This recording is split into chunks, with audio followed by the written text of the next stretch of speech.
I think we can all agree we all love Kingdom Hearts. I think love Mikey, might be a bit of an understatement in my case, but yes. I, understatement. I Okay. used to love it. I used to absolutely play the crap out of it, and then like it after like a couple years of them keep putting games on different fucking consoles, I was like, okay, I'm done. And then I just kept up with the by watching the cutscenes. I was the opposite. I saved up money, I bought all the consoles, and I made sure I could play every new Kingdom Hearts game that Oh, came quick out. story time. Travis, do you remember stealing the game from fucking Walmart? I do remember stealing Kingdom Hearts 2 from Walmart. The Um, second one. that wasn't me He was because I work at Walmart, so I didn't steal Kingdom Hearts okay. 2. So, but it was just someone, who named looked like you. so someone who looks just like Travis with the name of Dravis went into Walmart at 15, stuck the Game of the Year edition down his shirt, and then walked out. That was Travis, that piece of shit. Can't believe him. Didn't even wait for the know. final mix version. I know. Oh God. But I thought it would be fun to talk about our first experience with Kingdom Hearts. And Seamus, I thought you could go first. What was your first experience with the Kingdom Hearts series? Interesting little story on that point. Like a lot of people in my age bracket, because I'm a bit older than you may think I am. I even Yeah, know this I think youthful aren't we expression both there is. 28? I actually turned 29 a few weeks back. I'm still the oldest in the fucking room. God damn it. That makes a difference. Usually I'm the oldest here, so hey, props is not making me feel old. Mikey's 41. Well, you don't look it. It's because he's 30.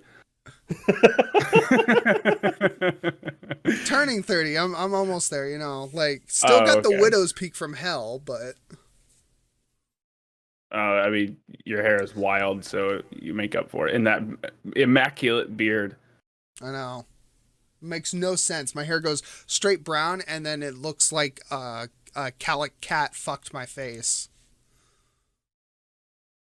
You were telling us your story, Seamus. Yeah, no, I got distracted as I Me tend too. to do. But interesting kind of aside, I actually started with the first game on the PS2 way back in 2002. Aunt's house I used to visit quite a lot in Ireland, which is because it's my dad's family side of things. They had a PlayStation 2 at the time, and they had a copy of Kingdom Hearts 1. They mentioned to me that it was quite hard for the nieces that lived there as well. They just couldn't really get into because the game was quite difficult. But I was obviously, being a 10-year-old at the time, I was actually quite intrigued with the whole kind of Disney aspect of it because I was a fan of it. I still am to this day. And little did I know I was diving into an action RPG that probably my first one actually that I can recall, and it kind of enraptured me in a sense because every time I kept going back to their place, I kept going to that game, and I never beat it when I was there.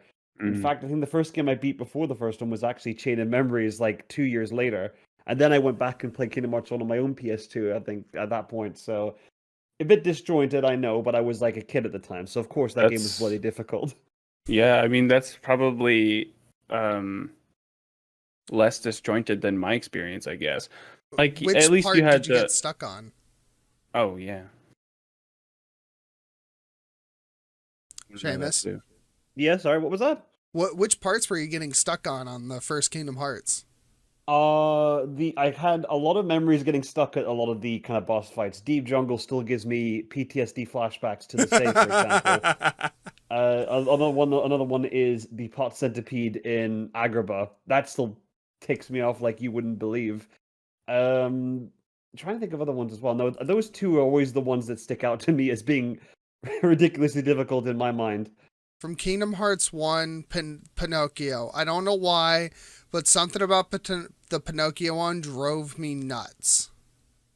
It was made just Get because it me was a out of disjointed maze. here! It was a disjointed maze for the first place. That everything looked the same. The world itself sucked ass.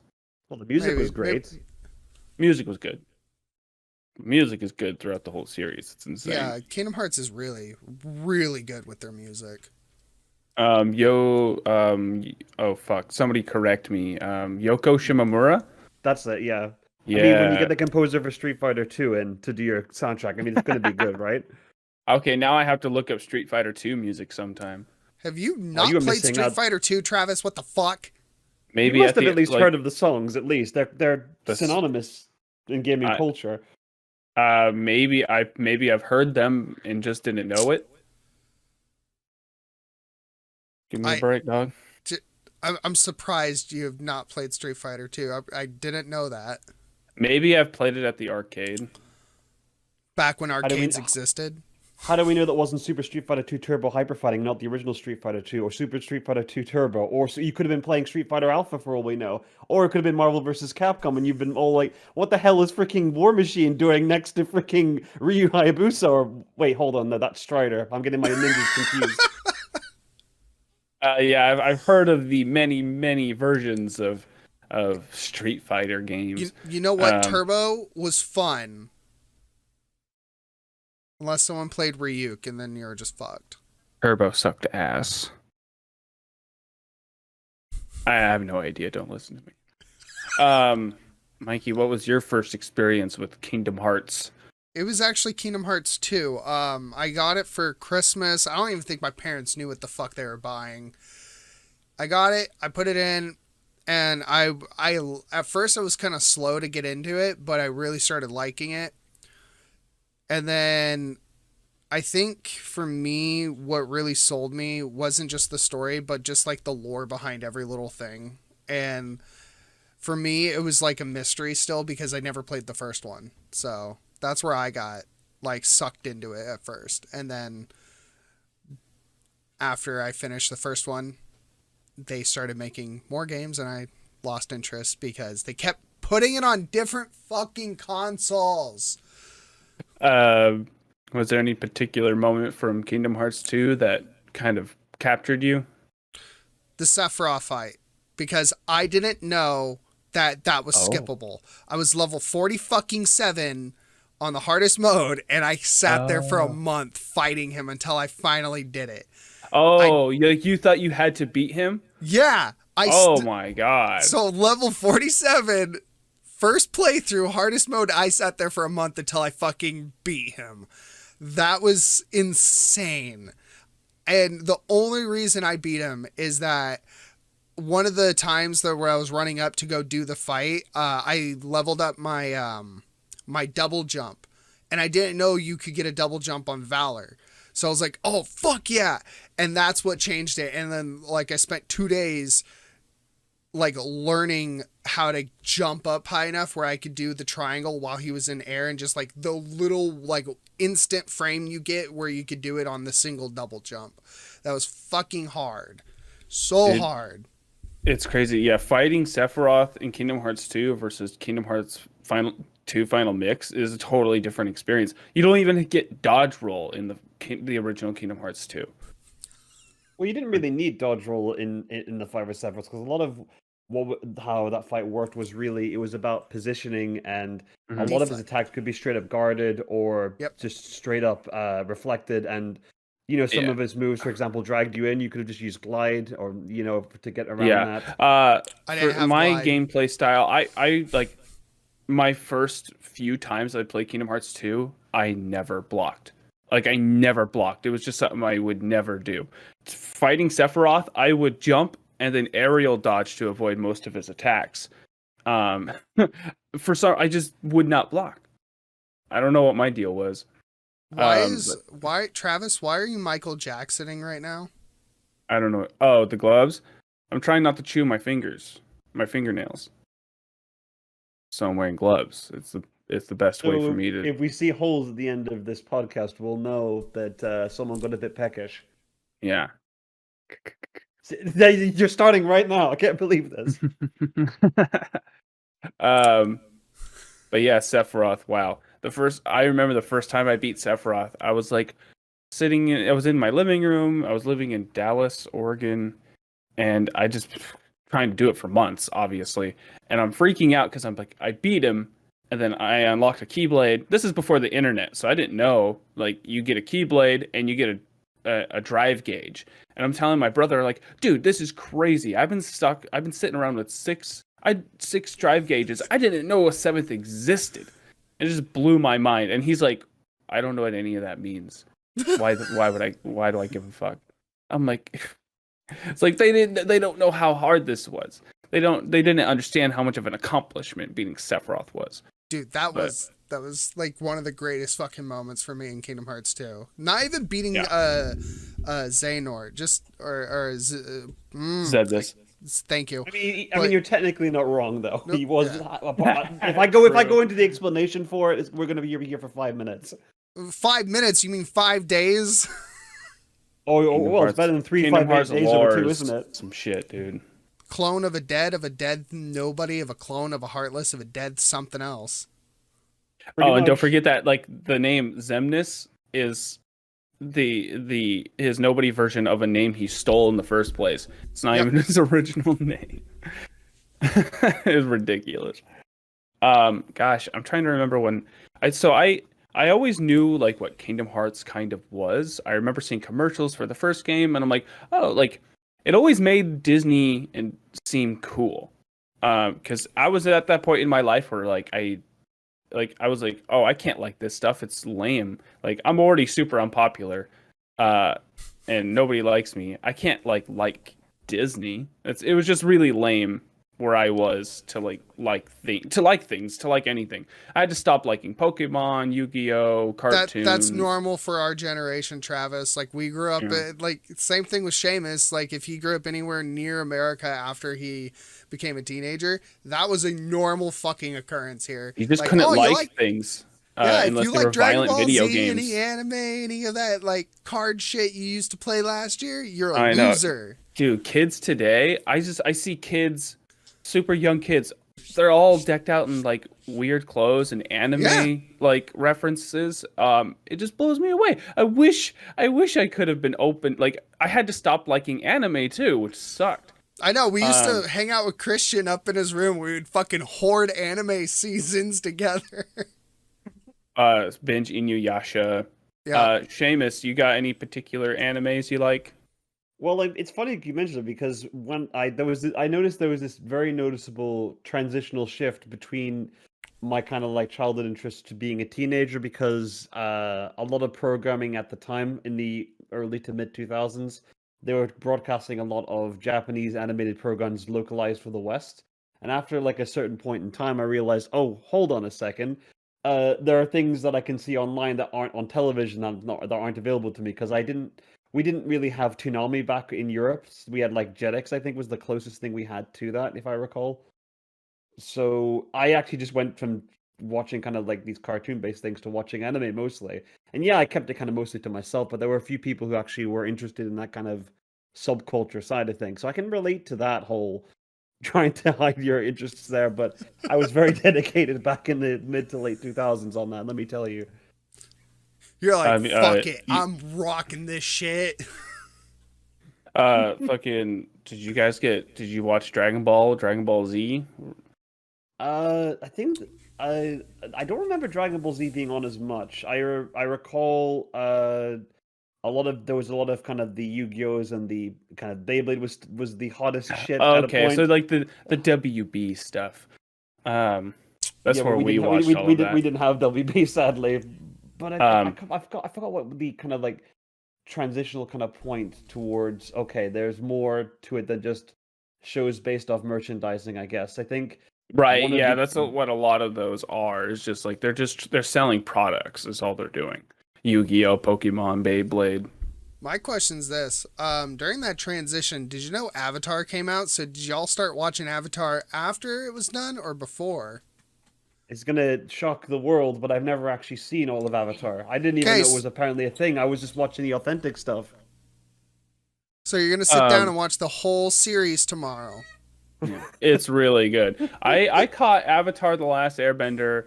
I watched it. I started watching it when it came out, and I used to keep up with all the new episodes. And then I moved to Dallas, Oregon, where they don't have Nickelodeon. Or was it they didn't have Cartoon Network? They Nickelodeon. How do you not have like how a would you know? program there, like on a cable network? Like, how did they? I don't know. How- We either didn't have Cartoon Network or we didn't have Nickelodeon. I don't It's remember. Nickelodeon. Because it's Nickelodeon. Avatar is made and produced by Nickelodeon. So when it See, was that's the thing. Yeah. Well, I know it was on Nickelodeon. Now I can't remember. But you just Oh. admitted it was a Nickelodeon, exactly. Well, no, I mean, like, I can't remember which of the programs weren't available in Dallas. Because maybe I kind of vaguely remember watching Avatar: The Last Airbender in Dallas. Oh, it's so long ago, I can't remember now. Eventually, I did finish it on Netflix a few years later. It was really good. Not before, my Christian spoiled the ending for me. That was kind of lame. I remember waiting for anime episodes for weeks, for months. Like Naruto is a perfect example where I waited a whole fucking year for a year of filler, and I didn't know it was filler. I was a very smart kid back in the day because instead of watching the anime of Naruto, because I don't think it was actually broadcast in Europe at the time, in 2006. The first ever manga volume I got was Naruto, actually. So I actually caught up to the series reading the manga, so I didn't have to deal with that nonsense. lucky year you. filler, and I read the original source, and it was really neat to see, because again, I had not seen this kind of art style from a different country like this before, and it was unfiltered because again, it was on television. A lot of things have to be kind of changed or altered for different audiences, so it was very different.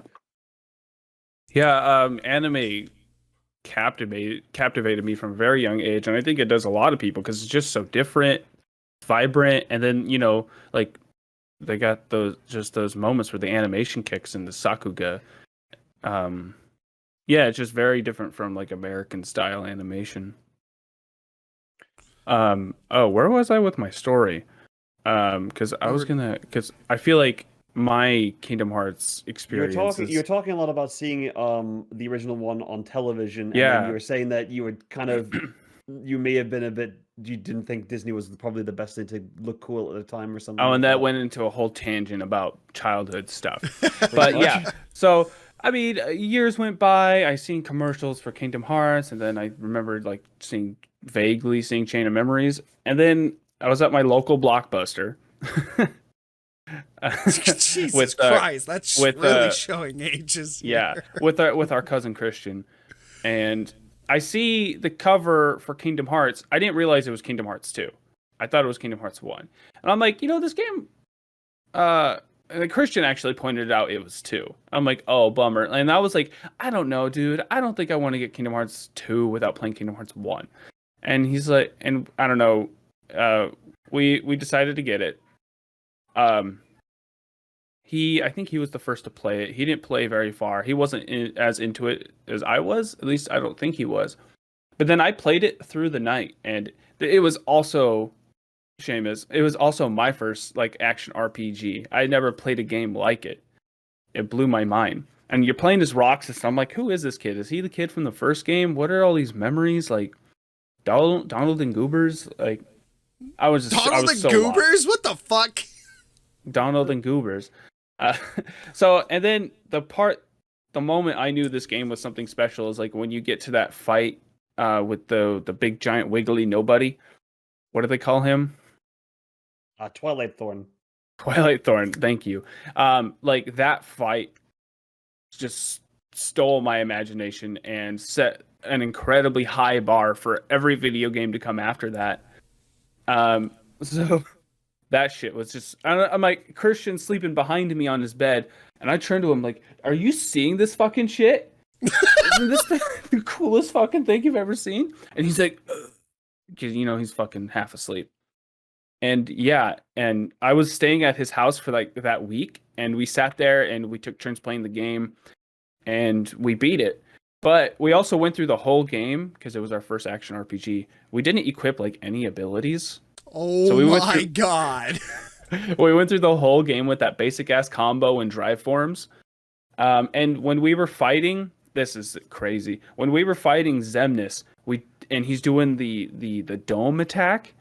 I didn't know you could press triangle. Or I didn't know you could remember press that. X. I Like, remember that because I came down and I was doing the fight, and you're like, you can press both. Yeah, because you go through the whole game pressing triangle, right? But then I noticed like over the X button it says block. I'm like, what? And then I press it, and Sora starts blocking. I'm like, what? I just start going like this. They could do both. Like, we made the fight so much harder than we had to, because we had gotten to that end part multiple times, and multiple times, and we both managed to beat it only pressing triangle. What? Yeah. So we had to make sure we had enough HP, and it was just awful. Oh, and we were only level 36. Yeah, that sounds like a bit of a challenge for that. Yeah, that's no, for sure. we just didn't know how to play the game proper. And Christian, the only game he's played is Kingdom Hearts 2. He skipped every single game and jumped to Kingdom Hearts 3 and skipped all the cutscenes because he only plays Kingdom Hearts 2 and 3 for the gameplay. He doesn't care about the story like at all.